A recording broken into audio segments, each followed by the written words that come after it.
Next, on this special edition of Currents News, a high-ranking Vatican official talks to Currents News about several crucial issues, including the clerical sex abuse crisis. Brooklyn's Knights of Columbus headed off to the Carolinas. The trip brings much-needed supplies for those still suffering from Hurricane Florence. A rosary rally in the Brooklyn diocese. Young people joined together to pray to the Blessed Virgin Mary. Plus, significant news about marriage. Younger couples are staying together and the divorce rate is plummeting. The news starts right now.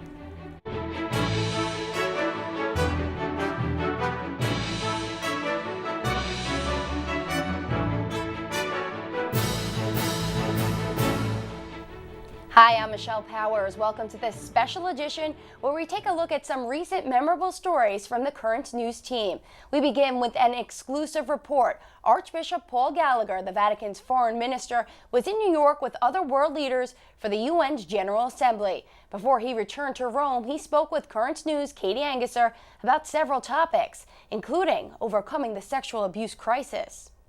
I have a feeling that this moment is in fact the beginning of the real reform.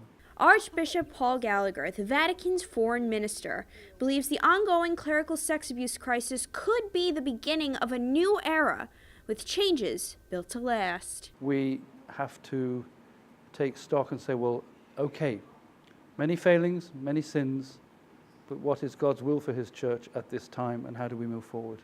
So that the truth of the gospel, the message of Jesus Christ, may not be distorted, but may be restored, and that once again, Christ will be the light of the world. I now give the floor to His Excellency Paul Richard Gallagher. The Archbishop was in New York City to speak at the United Nations General Assembly in the midst of an ongoing sex abuse crisis that reaches all parts of the globe. He called the crimes heinous and conveyed the Church's commitment to protecting children. We have to reassure people, we have to regain confidence. We have to restore moral authority. But we have to do all of this with faith, and we have to do it in humility and in a spirit of penance. But His Excellency didn't stop at the protection of children. He also spoke to world leaders about other topics of particular concern to the Church: human rights, religious persecution, and the total elimination of nuclear weapons. Our ultimate goal is a nuclear-free world, and we're already seeing on a regional basis many countries coming together and saying, in our region, we don't want nuclear arms. The Archbishop's intervention comes as the world holds its breath, waiting to see how sincere North Korea is about its disarmament pledge. A new report says the country is believed to have up to 60 nuclear weapons. After entering talks with the United States and South Korea, two countries protected by an inventory of thousands of warheads, the communist state says it's willing to negotiate away its advancing nuclear arsenal. I think what we're moving on forward now is engaging as best we can with those like-minded political entities that have already taken a firm position, but also we would like to engage, and we are engaging, with the nuclear powers. For 73 sessions, the United Nations General Assembly has promised to make the world a better, more peaceful place. But how many leaders are actually listening to the Church? The teaching of the Church is not something that changes with the government. It's not something that changes because there's an election down the road. We try to base what we say to the international community on basic principles. Archbishop Gallagher thinks many do, because the Church's opinion can stand up against politics. On the Upper East Side, Katie Anguser, Currents News. The caring Catholics of the Brooklyn diocese acted to help Carolinians recover from the floods and damage of Hurricane Florence. After weeks of collecting vital supplies, they prepared to head out and deliver the aid. Currents News' Tim Harfman was there.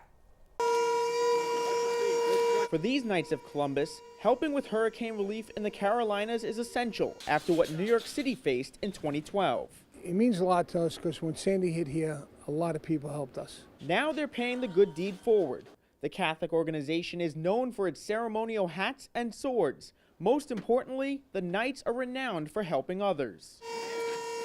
Councils from St. Finbar and Most Precious Blood churches in Bath Beach, Brooklyn, collected nearly $5,000 worth of supplies from parishioners and local businesses. What we have going is obviously water, but cleaning supplies, tools, things that you would rip apart your house, disinfect it, and make sure it's sanitary. Father Michael Gelfand is St. Finbar's pastor and the Knights of Columbus chaplain. He and other Knights are driving over 500 miles along the coast from Brooklyn to New Bern, North Carolina, an area where hundreds of residents are still displaced after the storm. The donated supplies are being provided to local Knights to be given away. Members from the Bensonhurst Volunteer Ambulance are also making the journey to drop off supplies in Pollocksville, North Carolina, about 20 miles west of New Bern. We have turnout gear for the firefighters. We also have medical supplies that we're going to give to the ambulance corps. So pediatric kit, oxygen supplies, in case somebody has any difficulty breathing, they're going to be able to respond to that type of emergency. Though they realize there's a lot more work to do, the Knights hope this small effort will have a huge impact. And if this could make 2 people somewhere in North Carolina better, I did a lot. You know, if everybody thinks on the same lines of just helping 1 or 2 people down there, it's a home run. That was Tim Hoffman reporting. If you'd like to help the people in the Carolinas, you can donate directly to Catholic Charities USA. Call 1-800-919-9338 or go to CatholicCharitiesUSA.org. It's a Jubilee year for St. Padre Pio. Devotees from around the world, and especially in Brooklyn, are celebrating 50 years since the saint passed away and 100 years since something miraculous happened. Currents News' Katie Anguser reports. Catholics devoted to St. Padre Pio filled the streets of Williamsburg to honor the holy man after he returned to the Lord in 1968. He's a saint of our days. Padre Pio was a Capuchin monk from Italy, born in the late 19th century. During his ministry, he gained a reputation for granting miracles. My husband had a stroke and they had to do brain surgery. I went to the recovery room and I just went to fix his pillow. And right under his pillow was a little medallion of Padre Pio. After his ordination to the priesthood, Jesus and Mary appeared to Pio and gave him the wounds of Christ, the stigmata. He was assigned to San Giovanni Rotondo, an Italian agricultural community, and as news of his stigmata spread, Pio's holy reputation increased. I was in the 5th grade, and we have a trip to go to see this man, this monk. He was a very humble man. I saw him live in Italy, San Giovanni Rotondo.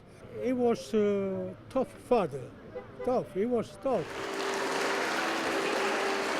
After the outdoor procession from St. Francis of Paola Church, the Bishop of Brooklyn, Nicholas DiMarzio, led the devotees in an Italian Mass in honor of Padre Pio at Our Lady of Mount Carmel Church. He's very, very good at answering prayers, and that's why I think people pray to him. Bishop DiMarzio learned Italian from his immigrant grandparents and looks up to the patron saint of Italy. He is really one who can relate to, as a confessor, as somebody who tried to help people become better. And a saint who has inspired people all around the globe.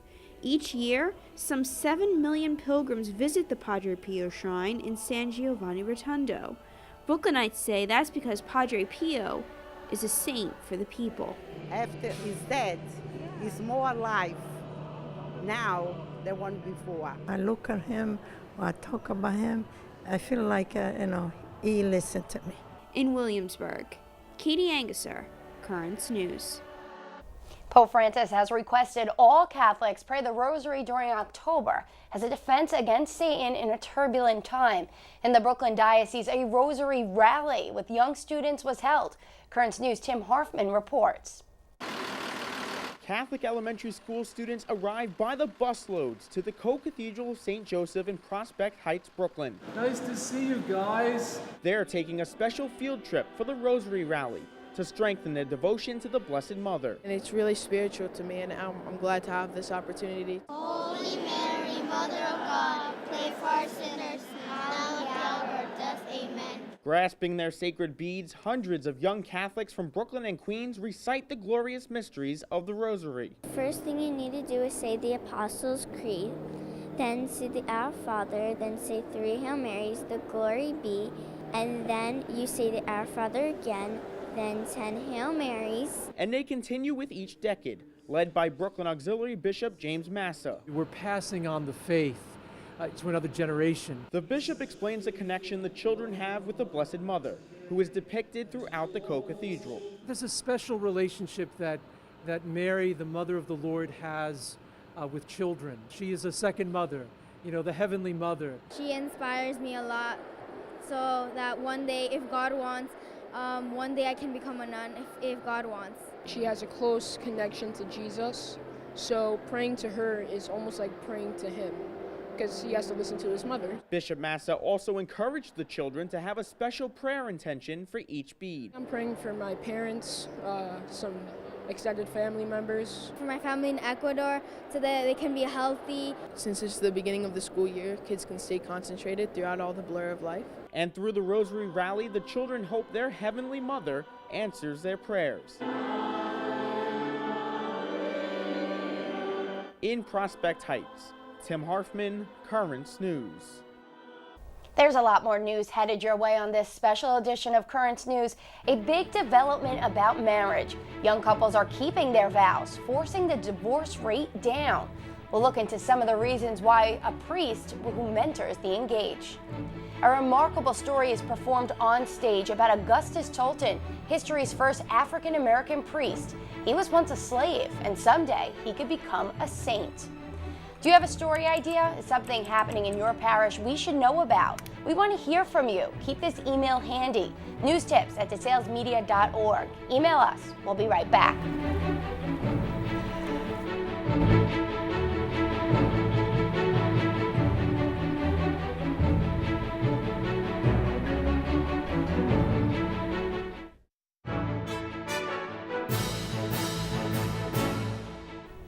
Welcome back to this special edition of Currents News, where we look at some recent memorable stories. Here's one: more and more younger couples are saying "I do" and sticking to it. Currents News' Tim Harfman reports on a Catholic couple hoping to continue that trend.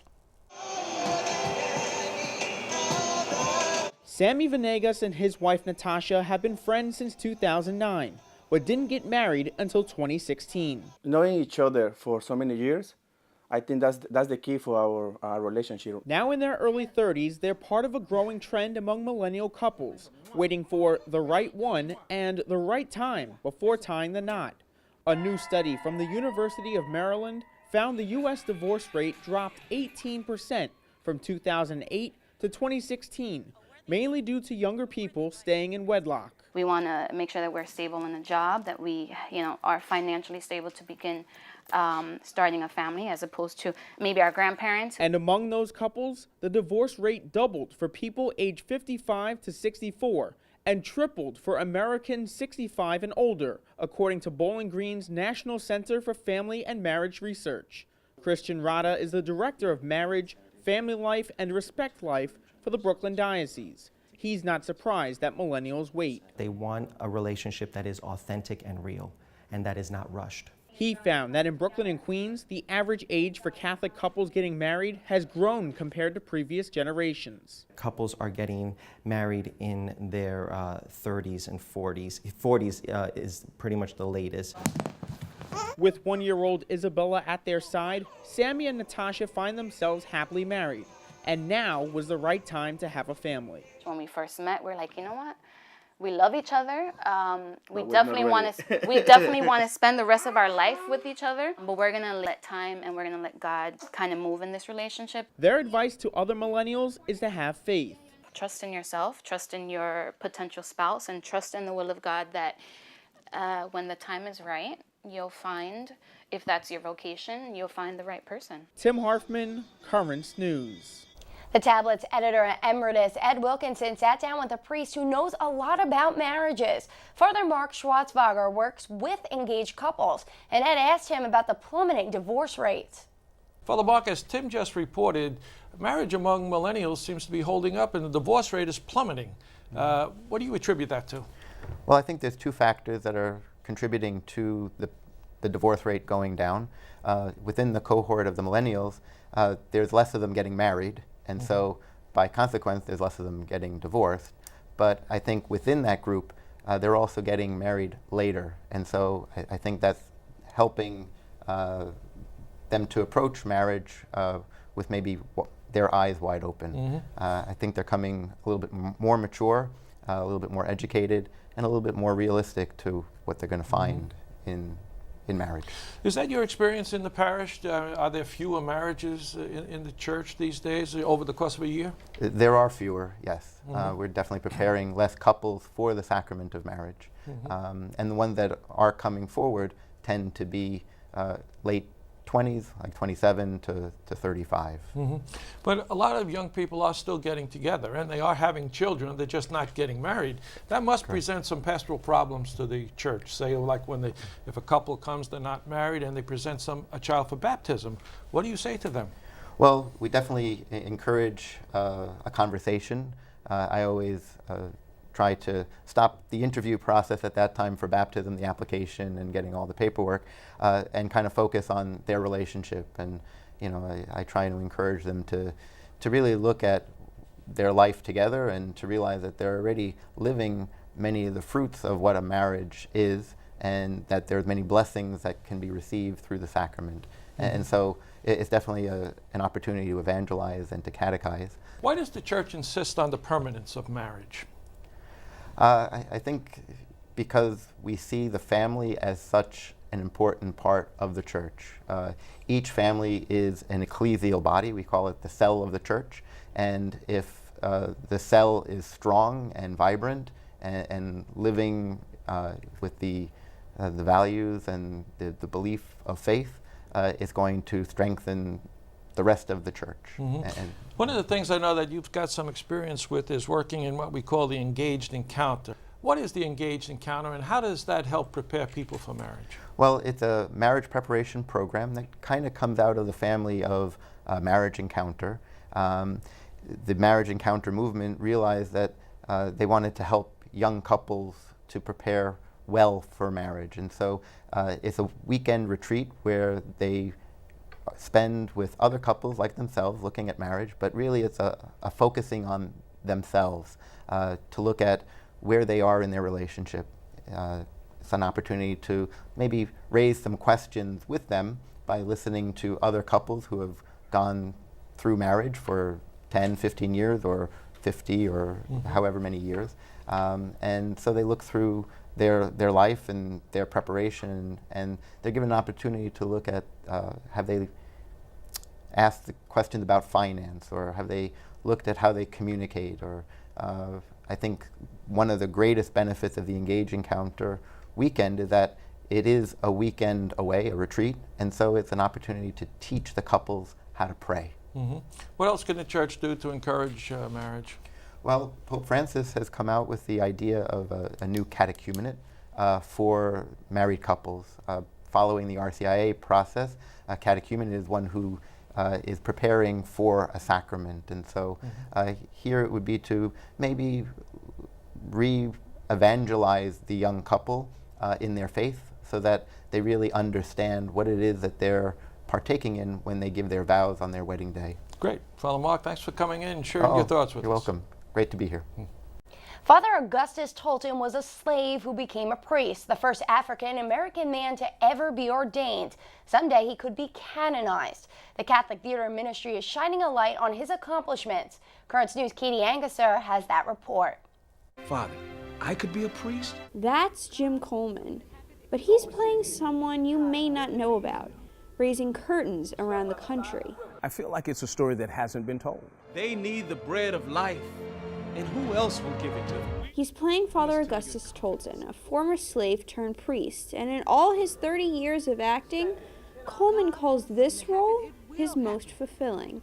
The Catholic Theater Ministry's St. Luke's production puts on one-man plays showing the life stories of popular saints, but for the first time, they are telling the story of a man not yet canonized. It is important because that's part of our Black Catholic history. Still away, still away. Augustus Tolton was born a slave in 1854. As a child, his mother brought him from chains in Missouri to freedom in Illinois. It was there that Augustus would meet the man who would change his life, a Roman Catholic priest. To be so forward-thinking and to be so colorblind, to say, come, you're welcome. His name was Father Peter McGurr, and he brought Augustus into an all-white Catholic school so he can receive a good education. He also helped him discover what history refers to as his calling, the first African-American priest in the United States. He fought, he begged, he pleaded, but no seminary in America would take him. Eventually, Augustus was accepted into a seminary in Rome. After ordination, he was sent back to the United States to serve, but he was not welcomed by his flock. There is too many white folk going there. Get that new roof for the church out of my money now. In spite of how he was treated, he never transferred that negative behavior on his congregation. It is that life of virtue that has led to Father Tolton's canonization cause. If accepted, Father Tolton would be the first African-American saint. I want him to be sent. He's already sent by God. So we are the one who need to appreciate all the things that we did for us. Because even over a century after his death, Father Tolton's message still lives on. That Jesus loves us, and he expects us to love one another just as he loves us. He showed that despite, his hardships, he was still, able to come back and, put, the injustice aside and help people. In Queens Village, Katie Anguser, Currents News. For more information on upcoming shows, visit stlukeproductions.com/shows or call 360-687-8029. Still to come on this special edition of Currents News, a Long Island husband and wife are now papal knights. We'll hear from them when we come right back.